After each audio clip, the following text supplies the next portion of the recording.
ನಮಸ್ಕಾರ ನಮಸ್ಕಾರ ನಮಸ್ಕಾರ ಎಲ್ರಿಗೂ ದೊಡ್ಡ ನಮಸ್ಕಾರ.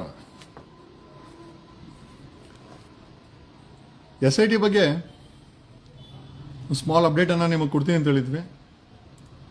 ಒಂದು ಅಬ್ಸರ್ವೇಷನ್ ರಿಪೋರ್ಟ್ ಅನ್ನ SIT ಬಗ್ಗೆ ನಾವು ಮಾಡಿದ್ದೀವಿ, ನಮ್ಮ ಟೀಮ್ ಮಾಡಿದೆ. ಜಸ್ಟ್ ಫೈನಲೈಸಿಂಗ್ ದಟ್ ಆಗಿದ ತಕ್ಷಣ ಆ ರಿಪೋರ್ಟ್ ಅನ್ನ ನಿಮ್ಮ ಮುಂದೆ ಪ್ರೆಸೆಂಟ್ ಮಾಡ್ತೀವಿ. ಮತ್ತೆ ಕರ್ನಾಟಕದ ಪೊಲೀಸರ ಬಗ್ಗೆ ಹೇಳಬೇಕು ಅಂತಂದ್ರೆ, ಸುಪ್ರೀಂ ಕೋರ್ಟಲ್ಲಿ ಪ್ರತಿ ಒಂದು ಪೊಲೀಸ್ ಠಾಣೆನಲ್ಲೂ CCTV ಹಾಕಬೇಕು. Interrogation room, inspector room, sub inspector room, cell, bathroom ಒಂದು ಬಿಟ್ಟು ಇನ್ನೆಲ್ಲ ಕಡೆ ಹಾಕಬೇಕು ಅಂದಿದ್ರು. ಹಾಕಿಲ್ಲ. ಸುಮಾರು ಲಾಕಪ್ ಡೆತ್ಗಳಾಗಿದೆ. ಆ ಲಾಕಪ್ ಡೆತ್ಗಳನ್ನು ಒಂದು ಪತ್ರಿಕೆ ಬರೆದಿದೆ. ಆ ಪತ್ರಿಕೆಯನ್ನು ನೋಡಿದಂಥ ಸುಪ್ರೀಂ ಕೋರ್ಟು ಸ್ವ ಇಚ್ಛೆಯಿಂದ ಸುಮೋಟೋವಾಗಿ ತನ್ನದೇ ಆದೇಶವನ್ನ ಸ್ಟೇಟಸ್ ರಿಪೋರ್ಟ್ ಕೇಳ್ಕೊಂಡು ಅಡ್ಮಿಟ್ ಮಾಡ್ಕೊಂಡಿದೆ.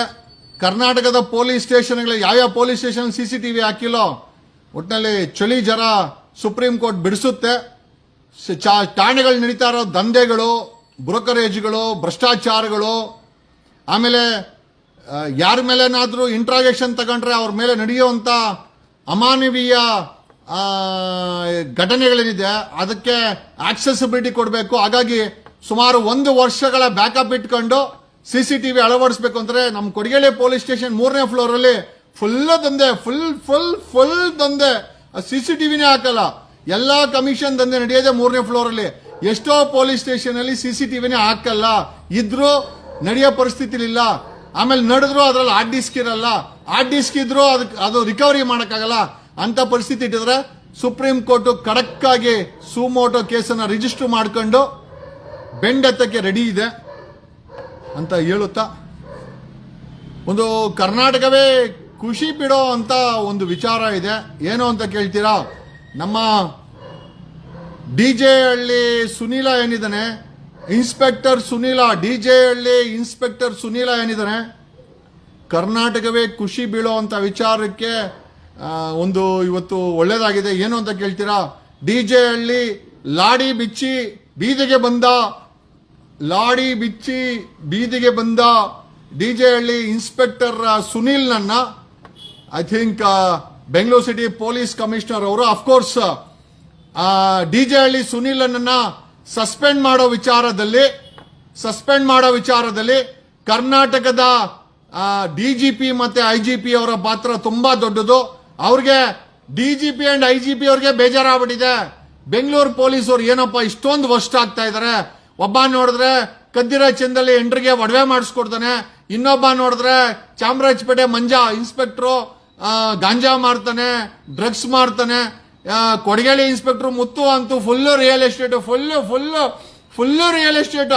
ಆಮೇಲೆ ಕೊಡಗೇಳಿ ಏನೋ ಸ್ಟೇಷನ್ 3ನೇ ಫ್ಲೋರ್ ಅಲ್ಲಿ CCTVನೆಲ್ಲ ಫುಲ್ ಡೀಲು ಹಂಗಾಯ್ತು ಅಂತಂದ್ರೆ, DJ ಹಳ್ಳಿ ಅಲ್ಲಿ ಮೈಸೂರಲ್ಲಿ ಒಬ್ಬ CCB ಇನ್ಸ್ಪೆಕ್ಟ್ರು ಕುಡಿದ್ಬಿಟ್ಟು ಒಳ್ಳಾಡೋಣ ಆಯ್ತು ಅಂತಂದ್ರೆ, ಈಗ ಡೈರೆಕ್ಟ್ ಆಗಿ DJ ಹಳ್ಳಿ ಅವನು ಲಾಡಿನೇ ಬಿಚ್ಚಿ, ಅಯ್ಯೋ ಇದು ಹನಿ ಟ್ರಾಪ್ ಅಲ್ಲ ಗುರು ಹನಿ ಟ್ರಾಪ್ ಮಾಡೋರಿದ್ರೆ ನೀನು ಲಾಡಿ ಬಿಚ್ಚ ಇನ್ನೆಷ್ಟು ಬರ್ಗೆಟ್ಕೊಂಡಿರ್ಬೇಕು ಇನ್ಸ್ಪೆಕ್ಟರ್ ಆಗಿ. ನಿನ್ನ ಆ ಇನ್ಸ್ಪೆಕ್ಟರ್ ಪೋಸ್ಟ್ ಅನ್ನೋದು ಒಂದು ಜವಾಬ್ದಾರಿ ಪೋಸ್ಟ್.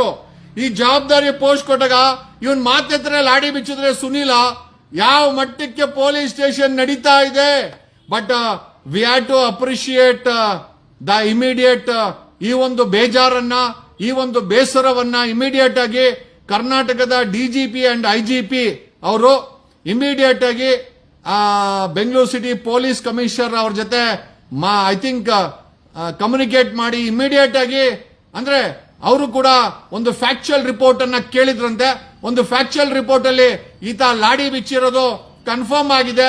ಸೊ ಲಾಡಿ ಬಿಚ್ಚಿದ್ ಕನ್ಫರ್ಮ್ ಆಗಿರೋದಕ್ಕೆ DJ ಹಳ್ಳಿ ಸುನೀಲ್ನ ಸಸ್ಪೆಂಡ್ ಮಾಡಲಾಗಿದೆ. ಸೊ ಕರ್ನಾಟಕವೇ ಖುಷಿ ಪಡೋ ವಿಚಾರ ಇದು. ಒಬ್ಬ ಲಾಡಿ ಬಿಚ್ಚಿದ DJ ಹಳ್ಳಿ ಇನ್ಸ್ಪೆಕ್ಟರ್ನ ಸಸ್ಪೆಂಡ್ ಮಾಡಿದ್ದಾರೆ. ತುಂಬಾ ಕರ್ನಾಟಕವೇ ಖುಷಿ ಪಡೋ ವಿಚಾರ ಅಂತ ಹೇಳ್ಬೋದು. ಸಸ್ಪೆಂಡ್ ಅಷ್ಟೇ, ಬೇರೆ ಏನು ಮಾಡಿಲ್ಲ. ಬಟ್ ಆ ಸಸ್ಪೆಂಡ್ ಆದ್ರೂ ಮಾಡಿದ್ರಲ್ಲ, ವಿ ಹ್ಯಾವ್ ಟು ಥ್ಯಾಂಕ್ ಕರ್ನಾಟಕದ ಸರ್. SIT ತನಿಖೆ ಏನಾಯ್ತು ಅಪ್ಪ? SIT ತನಿಖೆ ಏನಿಲ್ಲ, ಅವರು ಕೊಲೆಗಾರನ್ನ ಬಿಟ್ಬಿಟ್ಟು ಇನ್ನೆಲ್ಲ ಮಾಡ್ತಾ ಇದ್ದಾರೆ. ಆಮೇಲೆ ಧರ್ಮಸ್ಥಳದ SIT ವಿಚಾರ ಹೇಳೋದಾಯ್ತು ಅಂತಂದ್ರೆ ಕೊಲೆಗಾರನ್ನ ಅರೆಸ್ಟ್ ಮಾಡೋದು, ಕೊಲೆಗಾರನ್ನ ತನಿಖೆ ಮಾಡೋದು ಬಿಟ್ಟು ಮಿಕ್ಕ ಎಲ್ಲ ಕೆಲಸಗಳನ್ನ ಧರ್ಮಸ್ಥಳ SIT ಮಾಡ್ತಾ ಇದೆ. ಅಲ್ಟಿಮೇಟ್ ಆಗಿ ಕ್ಲೀನ್ ಚಿಟ್ ಕೊಡಬೇಕು ಕೊಲೆಗಾರರಿಗೆ. ಫುಲ್ಲಿ ಡಿಸೈಡೆಡ್ ಕೊಲೆಗಾರರಿಗೆ ಕ್ಲಿಯರ್ ಚಿಟ್ ಕೊಟ್ಟು ಶಬಾಷ್ ಅಂತ ಕೊಲೆಗಾರ ಬೆಂಡ್ ತಟ್ತಾನೆ SIT ಅವ್ರಿಗೆ. ಅದನ್ನ ತಗೊಳಕ್ಕೆ ಅದು ಏನ್ ಅಡ್ಜಸ್ಟ್ಮೆಂಟೋ ಗೊತ್ತಿಲ್ಲ. ಬಟ್ ಒಂದಂತೂ ನಿಜ, ಕರ್ನಾಟಕದ ಸರ್ಕಾರ ಮಾಡಿರೋ SIT ಟೋಟಲಿ ವೇಸ್ಟ್ ಬಾಡಿ ಅಂತ ನನಗನ್ಸುತ್ತೆ. ಬೇರೇನು ನನ್ನ ಪರ್ಸನಲ್ ಒಪಿನಿಯನ್ ಹೇಳಕ್ಕೆ ನಮ್ಮ ಸಂವಿಧಾನ ಅಧಿಕಾರ ಕೊಟ್ಟಿದೆ. ಬಟ್ ಒಂದಂತೂ ಬೇಜಾರು, SIT ನಮ್ಮ ಅಪೇಕ್ಷೆಯಂತೆ ಕೆಲಸ ಮಾಡ್ತಾ ಇಲ್ಲ. ನ್ಯಾಯದ ಪರವಾಗಿ ಬರೀ ಕೊಲೆಗಾರರನ್ನ ಬಚಾವ್ ಮಾಡೋದು, ಇದು ಧ್ವನಿ ಎತ್ತದವ್ರ ಮೇಲೆ, ಈಗ ನನ್ನ ಮೇಲೆ ಧ್ವನಿ ಎತ್ತಬಾರ್ದು ಅಂತ ಬೆಂಗಳೂರಿನ DCP ನಾರ್ತ್ ಈಸ್ಟ್ ಸಜೀತು ನನ್ನ ಮೇಲೆ ಷಡ್ಯಂತ್ರ, ಒಬ್ಬ ಅಡ್ವೊಕೇಟ್ ಮೇಲೆ ಬಾಯಿ ತೆರಿಬಾರ್ದು, ಮಾಧ್ಯಮದಲ್ಲಿ ಮಾತಾಡಬಾರ್ದು. ನಾನು ನೋಡಿದ್ರೆ ಮಾತಾಡ್ತಾನೆ ಇರ್ತೀನಿ, ಅದೇನೋ ಮಾತಾಡ್ ಮಲ್ಲಿಗೆ ಬರೀ ಮಾತಾಡ್ತಾನೆ ಇರುತ್ತೆ ನನ್ನ ಕೆಲಸ. ಅವ್ನು ನೋಡಿದ್ರೆ ಸಜಿತಾ ನೋಡಿದ್ರೆ ನಿಮ್ಮ ಮೇಲೆ ಗುಂಡಾ ಆಕ್ಟ್ ಹಾಕ್ತೀನಿ, ರೌಡಿ ಶೀಟರ್ ಓಪನ್ ಮಾಡ್ತೀನಿ, ಫಾಲ್ಸ್ ಕೇಸ್ ಹಾಕ್ತೀನಿ, ನಿಮ್ಮನ್ನ ಮಹೇಶ್ ತಿಮ್ರ ಅಯ್ಯೋ ಮಾಡುಗುರು ಅದ್ ಏನೇನ್ ಮಾಡ್ಬೇಕೋ ಮಾಡ್ಬಿಡು. ಒಟ್ನಲ್ಲಿ ಒಂದಂತೂ ನಿಜ, ನೀವು ಭ್ರಷ್ಟ ಪೊಲೀಸರು ಗಟ್ಟಿನ ನಾವು ಗಟ್ಟಿನೋ ಡಿಸೈಡ್ ಮಾಡೇ ಬಿಡೋಣ ಅಂತ ನಾವು ಕೂಡ ಈ ಧರ್ಮಸ್ಥಳ ಪೊಲೀಸ್ ವಿಚಾರದಲ್ಲಿ ಇವತ್ತು DGP ಅವ್ರನ್ನ ಭೇಟಿ ಮಾಡಿ ಈ ನನಗೆ ಧಮಕಿ ಹಾಕದಂತ DCP ನಾರ್ತ್ ಈಸ್ಟ್ ಸಜಿತನ ವಿರುದ್ಧ UPSC, DPR, CBI, president of India, CM, DGP, commissioner of police ಯಾರಿಗೂ ಬಿಟ್ಟಿಲ್ಲ, ಇನ್ಕ್ಲೂಡಿಂಗ್ DPR. ನೋಡ್ರಿ, ಭ್ರಷ್ಟ ಪೊಲೀಸ್ ಅವ್ರನ್ನ ಮಟ್ಟ ಹಾಕಬೇಕು ಅಂತಂದ್ರೆ DPR ಅಲ್ಲಿ ಅವ್ರದ್ದು ಸರ್ವಿಸ್ ರೆಕಾರ್ಡ್ ಸಿಗುತ್ತೆ. RTI ಅಪ್ಲೈ ಮಾಡಿ ಅವ್ರದ್ದು ಸರ್ವಿಸ್ ರೆಕಾರ್ಡ್ ತಗೊಳ್ಳಿ. ಸರ್ವಿಸ್ ರೆಕಾರ್ಡ್ದಲ್ಲಿ ಹೆಂಡತಿ, ಮಕ್ಕಳು, ಆಸ್ತಿ, 2 ವೀಲರ್, ಕಾರು, ಒಡವೆ, ಬೆಳ್ಳಿ, ಆಮೇಲೆ ಬೆಳ್ಳಿ ಕಾಚ ಅದು ಬೇರೆ ವಿಚಾರ. ಅದನ್ನ ನೀವು ಬೆಳ್ಳಿ ಇಲ್ಲೆಲ್ಲ ತರಕ್ ಹೋಗ್ಬಿಡಿ. ಅವ್ನು ಯಾರೋ ಆಗ್ತಾ ಇದ್ದಾನೆ ಬೆಳ್ಳಿ ಕಾಚ ಅಂತ, ಬೆಳ್ಳಿ ಗೊತ್ತಿಲ್ಲ, ಅದೆಲ್ಲ DPR ಅಲ್ಲಿ ಸಿಗಲ್ಲ. DPR ಅಲ್ಲಿ ಇವರು ಕಾನೂನಾತ್ಮಕವಾಗಿ ಏನು ವರ್ಷಕ್ಕೆ ಪ್ರತಿ ವರ್ಷ ಇವರು ಡಿಕ್ಲರೇಷನ್ ಕೊಡಬೇಕು. DPR ಅಲ್ಲಿ ಯಾರ್ಯಾರಿಗೆ ಪೊಲೀಸ್ ಅವರು ತೊಂದರೆ ಕೊಡ್ತಾರೋ DPRಗೆ ಅಪ್ಲೈ ಮಾಡಿ ಅವ್ರದ್ದು ಸರ್ವಿಸ್ ರೆಕಾರ್ಡ್ ತಗೊಳ್ಳಿ. ಸರ್ವಿಸ್ ರೆಕಾರ್ಡ್ ಅಲ್ಲಿ ರಾಮನ ಲೆಕ್ಕಾಚಾರ ಇರುತ್ತೆ, ಆಮೇಲೆ ಹೊರಗಡೆ ರಾಕ್ಷಸ ಲೆಕ್ಕಾಚಾರ ಇರುತ್ತೆ. ಅನಧಿಕೃತ ಅನಧಿಕೃತ ಆಸ್ತಿಗಳು, ಅನಧಿಕೃತ ಸಂಬಂಧಗಳು, ಅನಧಿಕೃತ ಮಕ್ಕಳು ಎಲ್ಲ ಇರುತ್ತೆ. ಎಲ್ಲ ಐತಿ. ಎಸ್ಪೆಷಲಿ KRS ಪಾರ್ಟಿಯವರು ಕಮಾನ್ ಮ್ಯಾನ್ ಸ್ಟಾರ್ಟ್ಅಪ್ DPRಗೆ ಹಾಕ್ರೋ, ಬಿಡಬೇಡ್ರಿ ಇನ್ಸ್ಪೆಕ್ಟರ್ಗಳನ್ನ. ನಿಮ್ಗೆ ಯಾರ್ಯಾರು ಸುಳ್ಳು ಕೇಸ್ ಹಾಕ್ತಾರೆ, ರೌಡಿ ಶೀಟರ್ ಓಪನ್ ಮಾಡ್ತಾರೆ, ನಿಮ್ಮಗಳ ಮೇಲೆ ಗುಂಡೆ ಹಾಕ್ತಿರ್ತಾರೆ, ಸುಮ್ನೆ ಅವ್ರದ್ದು ಸರ್ವಿಸ್ ರೆಕಾರ್ಡ್ ತಗೊಳ್ಳಿ. ನಿಮ್ ಕೈಲಾಗಿಲ್ಲ, ಯಾರ ಕೈಯಲ್ಲಾದ್ರೂ DPRಗೆ ಅಪ್ಲೈ ಮಾಡಿಸಿ ತೆಗಿಸಿ. ಬಿಡಬೇಡ ಭ್ರಷ್ಟರನ್ನ, ಬಿಡಬೇಡ ಭ್ರಷ್ಟರನ್ನ, ಬಿಡಬೇಡ ಭ್ರಷ್ಟರನ್ನ, ಬಿಡಬೇಡ. ಇದು ನಮ್ಮ ಹಾಡು. ಓಕೆ, ಭ್ರಷ್ಟ ಪೊಲೀಸ್ ಅವ್ರನ್ನ ಬಿಡೋ ಅಂತ ಪ್ರಮೇಯವೇ ಇಲ್ಲ. ಯಾರಿಗೆ ತೊಂದರೆ ಕೊಟ್ಟರು DPR, department of personal and reform, DPAR, department of personal and ಅಂತ ಅದು ಫುಲ್ ಫಾರ್ಮ್ ಏನೋ ಇದೆ, ವಿಧಾನಸೌಧದಲ್ಲಿದೆ. ಎಂಟೈರ್ ಕರ್ನಾಟಕದ ಅಧಿಕಾರಿಗಳ ಸರ್ವಿಸ್ ರೆಕಾರ್ಡು ಅಲ್ಲಿರುತ್ತೆ, ಇನ್ಕ್ಲೂಡಿಂಗ್ ಪೊಲೀಸ್ ಡಿಪಾರ್ಟ್ಮೆಂಟ್. ಯಾವನ ಪೊಲೀಸವನು ನಿಮ್ಗೆ ಭ್ರಷ್ಟಾಚಾರ ಮಾಡಿಕೊಂಡು ನಿಮಗೆ ತೊಂದರೆ ಕೊಡ್ತಾವನ ಅವನದು ಸರ್ವಿಸ್ ರೆಕಾರ್ಡ್ ತಗೊಳ್ಳಿ. ಹೊರಗಡೆ ಸರ್ವಿಸ್ ರೆಕಾರ್ಡ್ ಬಿಟ್ಟು ಬೇರೆಲ್ಲ ಇರುತ್ತೆ ಇವ್ರದ್ದು ಅನಧಿಕೃತ, ಅದನ್ನ ದಾಖಲೆಗಳು ತಗೊಳ್ಳಿ. ತಗೊಂಡೋಗಿ ಒಂದು ಲೋಕದಲ್ಲಿ ಕಂಪ್ಲೇಂಟ್ ಹಾಕಿ, CBI ಕಂಪ್ಲೇಂಟ್ ಹಾಕಿ, ಸರ್ಕಾರಕ್ಕೆ ಅವನ ಮೇಲೆ ಕಂಪ್ಲೇಂಟ್ ಕೊಡಿ. ಎಲ್ಲದನ್ನು ಮಾಡಿದ್ರೆ ಭ್ರಷ್ಟಾಚಾರನ ಕಡಿಮೆ ಮಾಡಬಹುದು ಅಂತ ಹೇಳುತ್ತಾ ಬಿಡಬೇಡ ಭ್ರಷ್ಟರನ್ನ, ಬಿಡಬೇಡಿ. ಇವತ್ತು ಧರ್ಮಸ್ಥಳ ಐ ಥಿಂಕ್ ಬೆಳ್ತಂಗಡಿನಲ್ಲಿ ತಹಸೀಲ್ದಾರ್ ಆಫೀಸ್ಗೆ ಐ ಥಿಂಕ್ ಒಂದಷ್ಟು ಜನ ಹೋಗಿ ಒಂದು ಮೆಮೊರಂಡಮ್ ಕೊಡಕ್ ಹೋಗಿದ್ದಾರೆ. ಎಲ್ಲಾರನು ಪೊಲೀಸರು ತುಂಬಗೆ ಹೊಟ್ಟೋಗವ್ರೆ. ನೋಡ್ರಿ, ನಮ್ ದೇಶದಲ್ಲಿ ನೀವು ನ್ಯಾಯನೂ ಕೇಳಂಗಿಲ್ಲ, ಅನ್ಯಾಯ ಮಾಡಿ ನಮ್ಗೆ ಪಾಲ್ ಕೊಡಿ, ಸಪೋರ್ಟ್ ಮಾಡ್ತೀವಿ. ಅದು ಬಿಟ್ಟು ಸರ್ಕಾರ ಹೇಳೋದು, ನಾನು ಹೇಳ್ತಾ ಇಲ್ಲ. ಪೊಲೀಸರಾಗಿರ್ಬೋದು, ಸರ್ಕಾರ ಆಗಿರ್ಬೋದು, ವ್ಯವಸ್ಥೆ ಆಗಿರ್ಬೋದು, ಕಾಂಗ್ರೆಸ್ ಸರ್ಕಾರ ಆಗಿರ್ಬೋದು, ನೀವು ಅನ್ಯಾಯದ ವಿರುದ್ಧ ಧ್ವನಿ ಎತ್ತೀರಾ, ಪರ್ಮಿಷನ್ ಕೊಡೋದಿಲ್ಲ. ಇವತ್ತು ಬೆಳ್ತಂಗಡಿನಲ್ಲಿ ತಹಸೀಲ್ದಾರ್ ಆಫೀಸ್ಗೆ ಹೋಗಿ ಏನೋ ಕೊಡಕ್ ಹೋಗವ್ರೆ, ಎಲ್ಲರನ್ನು ತುಂಬಿಕೊಂಡು ಹೋಗಿದ್ದಾರೆ. ಏನ್ ಹೇಳ್ಬೇಕು ಗುರು? ಅಲ್ಲ ಗುರು, ಬೆಳ್ತಂಗಡಿಲಿ ತಹಸೀಲ್ದಾರ್ಗೆ ಮೆಮೊರಾಂಡಮ್ ಕೊಡೋಕೋರೆ ಅವ್ರನ್ನೆಲ್ಲ ತುಂಬ್ಕೊಂಡು ಪೊಲೀಸರು ಹೋಗ್ಬಿಟ್ರೆ ನಮ್ಮ ದೇಶದಲ್ಲಿ ಕರ್ನಾಟಕದಲ್ಲಿ ನೀವು ನ್ಯಾಯ ಕೇಳಂಗಿಲ್ಲ. ಇದು ಇವತ್ತಿನ ಬೆಳ್ತಂಗಡಿನಲ್ಲಿ ನಮಗ್ ಗೊತ್ತಾಗಿದ್ದೇನು ಅಂತಂದ್ರೆ ಕೇಳ್ಬೇಡ ನ್ಯಾಯ ಕೇಳ್ಬೇಡ, ಕೇಳ್ಬೇಡ ನ್ಯಾಯ ಕೇಳ್ಬೇಡ, ಕೇಳ್ಬೇಡ ನ್ಯಾಯ ಕೇಳ್ಬೇಡ, ಬೆಳ್ತಂಗಡಿಲಂತೂ ನ್ಯಾಯನ ಕೇಳೇ ಬೇಡ. ಇದು ನಮ್ಮ ಕರ್ನಾಟಕದಲ್ಲಿ ಪೊಲೀಸ್ ಇಲಾಖೆ ಮಾಡುತ್ತಿರುವ ಅವಂತರಗಳು. ಒಂದೆರಡಲಾಗರು ಈ ಪೊಲೀಸನ್ನ ಡಿಪಾರ್ಟ್ಮೆಂಟ್ ನ ಇಟ್ಕೊಂಡು ಅವರನ್ನೂ ಭ್ರಷ್ಟರು ಮಾಡಿ, ಅವರನ್ನೂ ಅಧ್ವಾನ ಮಾಡಿ, ಅವ್ರ ಲೈಫನ್ನು ಹಾಳು ಮಾಡಿದಂತ ರಾಜಕಾರಣಿಗಳು ಇವತ್ತು ಮಾಡ್ತಾ ಇರೋದೇನು ಅಂತಂದ್ರೆ ನ್ಯಾಯ ಕೇಳಕ್ಕೆ ಯಾರನ್ನು ಬಿಡುತ್ತಿಲ್ಲ. ಸೊ ನಾನು ಹೇಳೋದೇನು ಅಂತಂದ್ರೆ ನ್ಯಾಯನ ಕೇಳಬೇಕು ಅಂದ್ರೆ ಕಾನೂನಾತ್ಮಕವಾಗಿ ಕೇಳಿ. ನನ್ ತಿಳ್ ಮಟ್ಟಿಗೆ ಹೋರಾಟ ಬೇಕು, ಬಟ್ ಕಾನೂನಿನ ಹೋರಾಟ ತುಂಬಾ ಇಂಪಾರ್ಟೆಂಟ್. ₹1 का ಪೆನ್, ₹1 ಪೆನ್ನು 25 ಪೈಸೆ ಹಾಳೆ. ಒಬ್ಬ ಭ್ರಷ್ಟ ಅಧಿಕಾರಿಯ ಲೈಫ್ ಅನ್ನು ಹಾಳು ಮಾಡಬಹುದು. ಇದು ನಾನು ಸೀಕ್ರೆಟ್ ಅಂತ ಹೇಳ್ತಾ ಇಲ್ಲ, this is A really secret. ನಾನು ಇಷ್ಟು ದಿನ ಆಟ ಆಡ್ಕೊಂಡ್ ಬಂದಿದ್ದೆ ಪೆನ್ನಿಂದ, ಈ ಪೇಪರ್ ಇಂದ. ಈ ₹1 ಪೆನ್ನು 25 ಪೈಸೆ ಹಾಳೆ ಎರಡು ಜಾಯಿಂಟ್ ಆಯ್ತು ಅಂತಂದ್ರೆ ಅವನ ಭ್ರಷ್ಟನ ಲೈಫ್ ಸ್ಕ್ರಾಪ್ ಆಯ್ತು ಅಂತ. ಪೇಪರು ಪೆನ್ನಿಂದ ಜ್ಞಾನದಿಂದ ಸಾಕಷ್ಟು ಬದಲಾವಣೆ ಮಾಡಬಹುದು, ಸಾಕಷ್ಟು ದೊಡ್ಡ ಮಟ್ಟದ ಹೋರಾಟಕ್ಕೆ ನಾವು ನಾಂದಿ ಆಡಬಹುದು, ಗೆಲ್ಲಬಹುದು. ಈ ಭ್ರಷ್ಟರಿಗೆ ಸಿಂಹ ಸ್ವಪ್ನ ಆಗಬಹುದು, ಬಟ್ ಅದನ್ನ ಕಲ್ತ್ಕೊಳ್ಬೇಕಾಗಿದೆ. ಎಲ್ಲಾವುದು ಬೀದಿನಲ್ಲೇ ಸಿಗಲ್ಲ, ಕಾನೂನಾತ್ಮಕ ಹೋರಾಟದಲ್ಲೂ ಕೂಡ ಬೇಕಾಗುತ್ತೆ. ದ ಬ್ರ್ಯಾಂಡ್ ಫೈರ್ ನಡಗಿಸ್ಬೇಕು. ಹಂಗೆ ಭ್ರಷ್ಟರು ನಂಗೆ ನಡಗಬೇಕು, ಭ್ರಷ್ಟರು ನಡಗಬೇಕು, ಭ್ರಷ್ಟರು ನಡಗಬೇಕು. ಬೆಳ್ತಂಗಡಿಯಲ್ಲಿ ನ್ಯಾಯ ಕೇಳಬಾರ್ದು, ಬೆಳ್ತಂಗಡಿಯಲ್ಲಿ ನ್ಯಾಯ ಕೇಳಬಾರ್ದು, ಧರ್ಮಸ್ಥಳ ವಿಚಾರ ಮಾತಾಡಬಾರದು.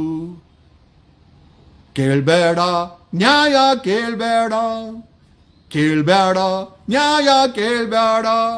ಕಾಂಗ್ರೆಸ್ ಗೌರ್ಮೆಂಟಿನ ಅಡಿಯಲ್ಲಿ ನ್ಯಾಯವನ್ನು ಕೇಳಬೇಡ, ಯಾಕಂದ್ರೆ ಇಲ್ಲಿ ನಡೆಯೋದೆಲ್ಲ ಅನ್ಯಾಯ. ಹೆಂಗರು ಏನೋ ಒಂದು ಸುಮ್ಮನೆ ಹೇಳಿದೆ, ಏನೋ ಒಂದು ನೋಡ್ಕೊಳ್ಳಿ. ಬಟ್ ಒಂದಂತೂ ನಿಜ, SITಯಲ್ಲಿ 4 ಜನ ಯಾರಾದರೂ ರೆಕಾರ್ಡಿಂಗ್ ತೆಗಿ ರೀ ಜಗ್ಗಣ್ಣ, ಹೇ ಹೇ ಅದೆಲ್ಲ ನಮ್ ಟಾಪಿಕ್, ನೀವು ಮಾತಾಡಬಾರ್ದು. SITಯ ಸಂಪೂರ್ಣ ಒಂದಷ್ಟು ರಿಪೋರ್ಟ್ ಅನ್ನ ಯಾವುದೋ ಒಂದು ಸಂಸ್ಥೆ ಮಾಡ್ತಾ ಇದೆ. ಅತಿ ಶೀಘ್ರದಲ್ಲೇ SITಯ ಮುಖವಾಡ ಕಳಚಲಿದೆ. ಯಾವ SITನ ಇಟ್ಕೊಂಡು ಸರ್ಕಾರ ಉಚ್ಚಾಟ ಮೆರಿತಾ ಇದೆಯೋ, ಯಾವ SIT ನ್ಯಾಯನ ಕೊಡೋದು ಬಿಟ್ಟು ಅನ್ಯಾಯದ ಕಡೆ ವಾಳ್ತಾ ಇದ್ದಾರೋ, ಯಾವ ಪೊಲೀಸರು ನ್ಯಾಯವನ್ನ ಕೊಡಿಸ್ಬೇಕು, ಲಾ ಅಂಡ್ ಆರ್ಡರ್ನ ಮೇಂಟೈನ್ ಮಾಡಬೇಕು, ಬರೀ ಲಾಡಿ ಬಿಚ್ಚಿ ನಾನು ಹನಿ ಟ್ರ್ಯಾಪ್ ಅನ್ನೋದು, ಇನ್ನೊಬ್ಬ ಎಂಟಿಗೆ 2 kg ಒಡವೆ ಮಾಡಿಸ್ಕೊಡೋದು, ಇನ್ನೊಬ್ಬನ್ ಗಾಂಜಾ ಮಾರ್ ತಗೊಳಕೋಣೋದು, ಇನ್ನೊಬ್ಬ ಅಲ್ಸೂರ್ ಗೇಟೋನು ಮತ್ತೆ ಏನಪ್ಪ ಇನ್ನೊಬ್ಬ ಯಾರಪ್ಪ ಕೋರಮಂಗಲ್ದವನು ಪಬ್ಗಳನ್ನ ಬಾರ್ಗಳನ್ನ ಓಪನ್ ಮಾಡಿಸ್ಕೊಂಡು ಕೋಟಿ ತಿಂಗಳು ಲಂಚ ತಗೊಳೋದು, ದೇವನಹಳ್ಳಿ PSI ಪೋಸ್ಕೋ ಕೇಸ್ಗೆ ₹1,00,000 ಲಂಚ ತಗೊಳೋದು, ಮೈಸೂರಲ್ಲಿ CCB ಪೊಲೀಸ್ ಅನ್ಕೊಂಡು ಕುಡ್ದು ತೂಗಾಡೋದು, ಆಮೇಲೆ SITನಲ್ಲಿ ಉಚ್ಚಾಟ ಮೆರೆಯೋದು. ಬೆಳ್ತಂಗಡಿನಲ್ಲಿ ನ್ಯಾಯ ಕೇಳಕ್ ಹೋದ್ರೆ SITಗೆ ಒಂದು ರೆಪ್ರೆಸೆಂಟೇಷನ್ ಕೊಡಕೋರೆ, ಅಲ್ಲ ತಹಸೀಲ್ದಾರ್ಗೆ ರೆಪ್ರೆಸೆಂಟೇಷನ್ ಕೊಡಕೋರೆ, ಅವ್ರನ್ನೆಲ್ಲ ತುಂಬ್ಕೊಂಡು ಹೋಗೋದು. ಕೇಳ್ಬೇಡ ಬೆಳ್ತಂಗಡಿಯಲ್ಲಿ ನ್ಯಾಯ ಕೇಳ್ಬೇಡ, ನ್ಯಾಯ ಕೇಳ್ಬೇಡ. ಇದೇ ಗುರು ಹಾಡು ಬರೋದು, ಬೇರೆ ಏನು ಗೊತ್ತಾ ಇಲ್ಲ, ಹೆಂಗೋ ಹೇಳ್ಬಿಟ್ಟೆ. ಒಂದಂತೂ ನಿಜ, the corrupt has to be shown the doors. We are living in a republican democratic setup. ನಾವು ಬಾಳ್ತಾ ಇರೋದು ಪ್ರಜಾತಂತ್ರ ವ್ಯವಸ್ಥೆನಲ್ಲಿ, ಗಣತಂತ್ರ ಅನ್ನೋ ವ್ಯವಸ್ಥೆನಲ್ಲಿ. ಒಂದು ಸಾಮಾನ್ಯ ಹೆಣ್ಮಗಳು ಕೂಡ ದೇಶದ ರಾಷ್ಟ್ರಪತಿ ಆಗ್ಬೋದು, ಒಬ್ಬ ಟೀಮಾರನು 3 ಬಾರಿ ಪ್ರಧಾನಿ ಆಗಿದ್ದಾನೆ. ಹಾಗಾಗಿ ಈ ದೇಶದಲ್ಲಿ ಏನು ಬೇಕಾದ್ರೆ ಆಗ್ಬಹುದು, ಬಟ್ ಪ್ರಜಾತಂತ್ರವನ್ನ ನಾವು ಸುಸದ್ರಲ್ಲಿ ಇಡಬೇಕು ಅಂತಂದ್ರೆ ಕಾನೂನಾತ್ಮಕವಾಗಿ ತಿಳ್ಕೊಂಡಿರ್ಬೇಕು. ಬೆಳ್ತಂಗಡಿಯವರಿಗೆ ಯಾಕೆ ಕಾನೂನು ಸಂಕಟಗಳು ಅಂತಂದ್ರೆ, ಹೋರಾಟ ಅಂದ್ರೆ ಬರೀ ಬೀದಿನ ಇಳಿದು ಮಾಡೋದಂತಲ್ಲ, ಜೊತೆನಲ್ಲಿ ಕಾನೂನಾತ್ಮಕ ಇಂಜೆಕ್ಷನ್ ಕೂಡ.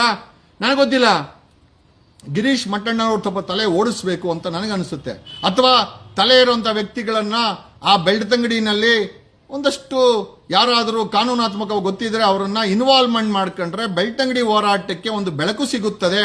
ಇಲ್ಲ ಪೊಲೀಸರು ಎತ್ತಾಕೊಂಡು ಹೋಯ್ತಾರೆ, ಆಮೇಲೆ ಒಬ್ಬ ಹೆಣ್ಮಗಳು ಬಾಯಿ ಕಿಚ್ಕೊಂಡು ಅದನ್ನ ಮಾಧ್ಯಮಕ್ಕೆ ಕೇಳಬೇಕಾಗತ್ತೆ. So when you are constitutionally right, ಒಂದೇ ಹೇಳ್ತೀನಿ ಅರ್ಥ ಮಾಡ್ಕೊಳ್ಳಿ. ಒಂದೇ ಒಂದು ಬೆಳ್ತಂಗಡಿಲಿ ಹೋರಾಟ ಮಾಡ್ತಾರೆ, ಒಂದೇ ಒಂದು, ನೀವು 1000 ಜನ ಇರ್ರಿ, 10 ಜನ ಅಡ್ವೊಕೇಟ್ ಮಾಡ್ಕೊಳ್ಳಿ. I am repeating once again, ನೀವು 1000 ಜನ ಹೋರಾಟ ಮಾಡೋಕ್ಕೆ ಅಲ್ಲಿ ಪ್ರತಿದಿನ ಬೆಳ್ತಂಗಡಿಲಿ ಸೇರಿ 10 ಜನ, ಆ 1000 ಜನರಲ್ಲಿ 10 ಜನ ಅಡ್ವೊಕೇಟ್ ಇದ್ರೆ ಆ ಗುಂಪಿಗೆ ಆನೆ ಬಲ ಬರುತ್ತೆ. ಅವ್ರು ಏನ್ ಮಾಡೋದು ಬೇಡ, ಸುಮ್ಮನೆ ಅಡ್ವೊಕೇಟ್ ಆಗಿ ಕೋರ್ಟ್ ಹಾಕೊಂಡಿದ್ರು ಕೂಡ ಆನೆ ಬಲ. ಅದನ್ನ ನೀವು ಮಾಡಿದ್ರೆ ನೀವು ಸೇಫು. ನಿಮ್ಮ ಹೋರಾಟದಲ್ಲಿ ಅತಿ ಹೆಚ್ಚಿನ ಸಂಖ್ಯೆಯಲ್ಲಿ ಅಡ್ವೊಕೇಟ್ಸ್ ಇದ್ರೆ ಅದಕ್ಕೆ ಬೆಲೆ ಬರುತ್ತೆ. ಪೊಲೀಸರು ಭಯ ಬೀಳದೆ ಅಡ್ವೊಕೇಟ್ಗಳಿಗೆ, ಅಡ್ವೊಕೇಟು ನಿಮ್ ಗುಂಪಲ್ಲಿ ಇರಬೇಕು, ಅಡ್ವೊಕೇಟ್ಗಳು ನಿಮ್ ಗುಂಪಲ್ಲಿ ಇರಬೇಕು, ಅಡ್ವೊಕೇಟ್ಗಳು ನಿಮ್ಮ ಗುಂಪಲ್ಲಿ ಇರಬೇಕು. ಇಲ್ಲ ಅಂದ್ರೆ ನಿಮ್ಮನ್ನು ಎತ್ತಾಕೊಂಡು ಹೋಯ್ತಾರೆ ಪೊಲೀಸರು. ಎತ್ತಾಕೊಂಡೋದ್ರು ಪೊಲೀಸರು ನಿಮ್ಮನ್ನ, ಎತ್ತಾಕೊಂಡೋದ್ರು ಪೊಲೀಸರು ನಿಮ್ಮನ್ನ. This is a systematic way of challenging the government. ಒಂದು ಸರ್ಕಾರವನ್ನ ಪ್ರಶ್ನೆ ಮಾಡಬೇಕಾದ್ರೆ, ಪೊಲೀಸರನ್ನ ಪ್ರಶ್ನೆ ಮಾಡಬೇಕಾದ್ರೆ ಸಾರ್ವಜನಿಕ ಹಿತಾಸಕ್ತಿ ಎಷ್ಟು ಇಂಪಾರ್ಟೆಂಟು, ಜೊತೆನಲ್ಲಿ ವಕೀಲರು ಕೂಡ ಅಷ್ಟೇ ಇಂಪಾರ್ಟೆಂಟು. ಬೆಳ್ತಂಗಡಿಯ ಹೋರಾಟದಲ್ಲಿ ವಕೀಲರ ಐ ಥಿಂಕ್ ನಿರ್ಲಕ್ಷ್ಯನೋ ಅಥವಾ ವಕೀಲರು ಇಲ್ಲದಿರೋ ಕಾರಣ ನಿಮಗೆಲ್ಲ ತೊಂದರೆ ಆಗ್ತಾ ಇದೆ. ಒಂದಷ್ಟು ವಕೀಲರನ್ನ ರಿಕ್ವೆಸ್ಟ್ ಮಾಡಿಕೊಂಡು ನಿಮ್ಮ ಹೋರಾಟದಲ್ಲಿ ಸೇರಿಸಿಕೊಳ್ಳಿ ಅಂತ ಹೇಳುತ್ತಾ, ಐ ಆಮ್ ಶ್ಯೂರ್ ನಿಮ್ಮನ್ನು ಯಾರು ಮುಟ್ಟಕ್ಕೆ ಆಗಲ್ಲ ಅಂತ. ಬೆಂಗಳೂರಲ್ಲಿ ನಾವು ಕೂಡ ಅಲ್ಲಾಡಿಸ್ತಾ ಇದೀವಿ. ಅಲ್ಲಾಡ್ಸು ಅಲ್ಲಾಡ್ಸು ಅಲ್ಲಾಡ್ಸು ಅಂತ ಆಯ್ತಲ್ಲ ಹಾಡು, ನಮ್ಮ ಇವ್ರದ್ದು ಕಾಶಿನಾಥ್ ಅವ್ರದ್ದು, ಅಲ್ಲಾಡ್ಸು ಅಲ್ಲಾಡ್ಸು ಏಳು ಬೆಳೆದ ಅಲ್ಲಾಡ್ಸು, ಪೊಲೀಸವ್ರನ್ನ ಅಲ್ಲಾಡ್ಸೋಕವ್ರ ನಿಮ್ಮನ್ನ ತಗೊಂಡು ಹೋಗ್ಬಿಟ್ಟವ್ರೆ. ಅದು ತಪ್ಪು. ಅದಕ್ಕೆ ಏನು ಕಾರಣ ಅಂತಂದ್ರೆ ಒಂದಷ್ಟು ಜನ ಅಡ್ವೊಕೇಟ್ಸ್ ಇದ್ದಿದ್ರೆ ಆ ಹೋರಾಟದಲ್ಲಿ ಈ ಸಮಸ್ಯೆ ಆಗ್ತಾ ಇರಲಿಲ್ಲ ಅಂತ ಹೇಳುತ್ತಾ, ಪೆನ್ನು ಪೇಪರ್ ಮೋಸ್ಟ್ ಇಂಪಾರ್ಟೆಂಟ್. ಹೋರಾಟದ ಜೊತೆನಲ್ಲಿ ಪೆನ್ನು ಪೇಪರ್ ತುಂಬಾ ಇಂಪಾರ್ಟೆಂಟ್. ₹1 का पेन और ये 25 पैसा का पेज बहुत कुछ कर सकता है. क्या कर सकता है, करने वालों को ही पता है. घोड़ा है, मैदान है, चलाने वाला चाहिए. ಬೆಳ್ತಂಗಡಿ ಇದೆ, ಹೋರಾಟ ಇದೆ, ಬಟ್ ಆದರೆ ಇದನ್ನ ಕರೆಕ್ಟ್ ಲೀಡ್ ಮಾಡುವಂತ ವ್ಯಕ್ತಿ ಇಲ್ಲ ಅಂದಾಗ ಇದೆಲ್ಲ ಆಗುತ್ತೆ. ಮೋಸ್ಟ್ಲಿ ಒಂದಷ್ಟು ಲೀಡರ್ಶಿಪ್ ಅಲ್ಲಿ ಬೇಕಾಗಿದೆ ಅಂತ ಹೇಳ್ತಾ, ಬಟ್ ಸ್ಟಿಲ್ ಇವತ್ತು ಮಾಡಿದಂತ ಹೋರಾಟ ಚೆನ್ನಾಗಿದೆ. ಬಟ್ ಆದರೆ ಬಲಿಪಶು ಆಗಬಾರ್ದು. ಹೋರಾಟ ಯಾವತ್ತೇ ಆಗಿರ್ಲಿ ಅದಕ್ಕೆ ತಾಕತ್ತೆ ಇರಬೇಕು ಅಂತಂದ್ರೆ ಒಂದಷ್ಟು ಜನ ಅಡ್ವೊಕೇಟ್ಸ್ ಇದ್ರೆ ಒಳ್ಳೇದು ಅನ್ನೋದು ನನ್ನ ಭಾವನೆ. I might be wrong also, but still thanks a lot, love you all. Okay, ಸಿಗೋಣ ಮತ್ತೆ. ಆಮೇಲೆ ಲಾಡಿ ಬಿಚ್ಚಿದ DJ ಹಳ್ಳಿ ಇನ್ಸ್ಪೆಕ್ಟರ್ ಇಡೀ ಕರ್ನಾಟಕವೇ ಖುಷಿ ಬಿಡೋ ಅಂತ ವಿಚಾರ ಏನು ಅಂತಂದ್ರೆ, DJ ಹಳ್ಳಿ ಇನ್ಸ್ಪೆಕ್ಟರ್ ಸುನೀಲ ಲಾಡಿ ಬಿಚ್ಚಿದ, ಅವನನ್ನ ಸಸ್ಪೆಂಡ್ ಮಾಡಿದ್ದಾರೆ ಡಿಪಾರ್ಟ್ಮೆಂಟರು. ಇದೇ ಖುಷಿ ವಿಚಾರ. Thanks a lot, love you all.